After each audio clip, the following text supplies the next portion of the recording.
হায়রে বাঙালি জাতি, সামন্দা 1 টাকা গেলে এটা কামড়দা ধরে থাকে, পিছনদা যখন 10 টাকা দেয় এটা খেয়ালও করে না। একটা ভিডিওতে আমি বলছি, এই যে এরকম কিনা পানি খাবেন, এরকম কিনা পানি খাবেন, পেটে পাথর হবো না।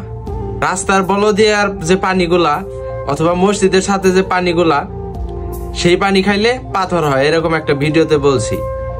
অনেকেই সেই ভিডিওতে বলছে বেতন হইলো কম, আপনি পানির টাকা দিয়েন।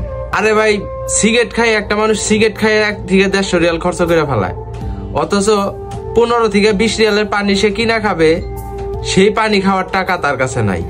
যখন পেটে পাথর হয়, কিডনিতে পাথর হয়, তখন যখন লাখ লাখ টাকা খরচ হয়, তখন ঠিকই খরচ করতে পারে।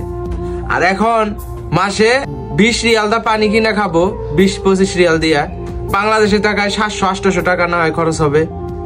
সেই টাকা সে খরচ করবে, সে খরচ করতে চায় না, সে বলদিয়ার পানি খায়।